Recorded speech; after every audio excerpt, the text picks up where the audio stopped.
Night Shift at the Hospital. Confronting Hidden Evil. Part 3. The Haunting Encounter. The clock struck midnight, the hour when shadows seemed to lengthen and silence grew thick enough to choke. The hospital, a sprawling maze of dimly lit corridors, fell into an uneasy hush. Only the faint hum of machinery and the soft shuffle of overworked nurses remained.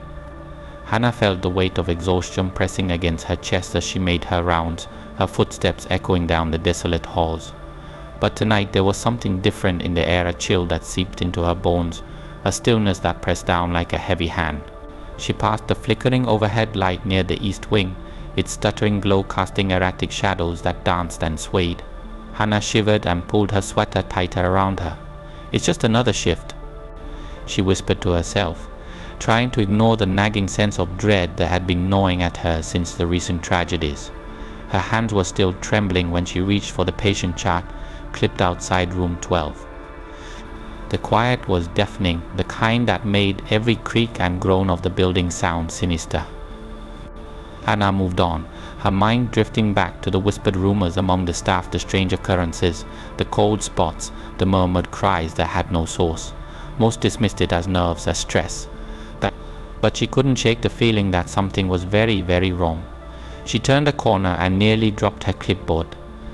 There, at the end of the hallway, stood a woman. She was dressed in a hospital gown, her dark hair cascading in damp, tangled locks. Her back was to Hannah, but her posture spoke of exhaustion, of deep, soul-crushing sorrow.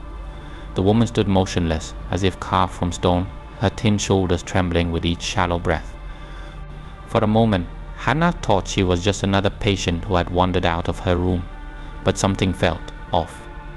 There was a coldness in the air, a bone-deep chill that had nothing to do with the hospital's air conditioning. "Mom," Hannah called out, forcing her voice to remain steady. The woman didn't move. "Are you lost? Can I help you?" Slowly, the woman turned. Hannah's breath caught in her throat. The woman's eyes were dark, empty pits, voids that seemed to swallow all light. Her face was pale, almost translucent, and streaked with tears. "Have you seen my baby?" she asked, her voice a fragile whisper that echoed unnaturally through the corridor. It was a voice laced with desperation, with pain so raw it made Hannah's chest tighten. Your baby." Hannah stammered, taking an involuntary step back. The air around her grew colder, biting into her skin. "Mom, we can help you. Let me call someone." The woman's gaze never wavered, and for a heartbeat, the hospital around them seemed to dissolve, leaving only darkness and the oppressive weight of her grief. "He was here," the woman said, her voice cracking. "I held him. I felt his heart beat." She took a step forward, her bare feet leaving no sound on the polished floor. Hannah tried to move, but her body felt paralyzed, as if the air had thickened around her. I don't understand," Hannah whispered, fear clawing at her throat. "What happened?" The woman's eyes blazed with sudden intensity, and her voice rose, trembling with anguish. "They took him. I heard him cry, and then..." Silent, she reached out a hand, thin and trembling, and for a moment Hannah thought she would touch her. But as quickly as she had appeared, the woman began to fade, her form dissolving into wisps of cold mist. Her final words hung in the air like a curse. "Find him, please. Find him." Hannah stumbled backward, gasping for breath as the oppressive chill lifted. But the hallway was empty again, the air still unheavy. She pressed her back against the wall, her heart pounding so loudly she thought it might burst from her chest. It wasn't real. It couldn't be real. And yet the cold lingered, a reminder that what she had seen was no hallucination. Tears stung her eyes as the reality of it all sank in the spectral woman, the anguish, the plea. Whatever was haunting the hospital was no figment of overworked minds. Gathering her wits, Hannah forced herself to move, her legs weak and unsteady. She needed to tell someone. She needed answers. But as she made her way to the nurse's station, she couldn't shake the feeling that she was being watched, that the shadows were whispering secrets just out of reach. The lights flickered again, and she spun around, half expecting to see the woman's hollow eyes staring back at her.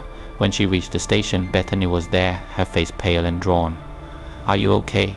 she asked, her voice low, as if afraid of waking something. Hannah opened her mouth to speak, but no words came out.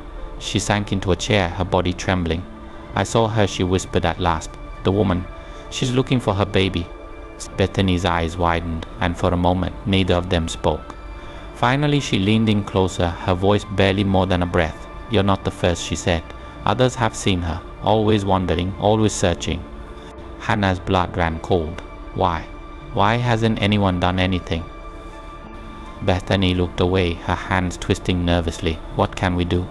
The dead don't rest here." Not anymore. The words hung between them, heavy and final. Hannah felt the weight of them pressing down, suffocating her. She thought of the woman's plea, of the despair in her voice. Find him, but how?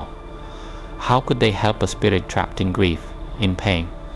And what else lurked in the shadows of this hospital, unseen and waiting? That night, as Hannah lay in her bed, sleep eluded her. Every creak of the building, every gust of wind against the window sent her heart racing. She closed her eyes, but the woman's face was burned into her memory, the dark, hollow eyes, the trembling voice. Finding the words echoed in her mind, a relentless reminder that whatever haunted the hospital had unfinished business. Hannah knew she couldn't ignore it. The darkness was here, and it would not be silenced. Whatever was happening within these walls, it was only the beginning, and she was already in too deep to turn back.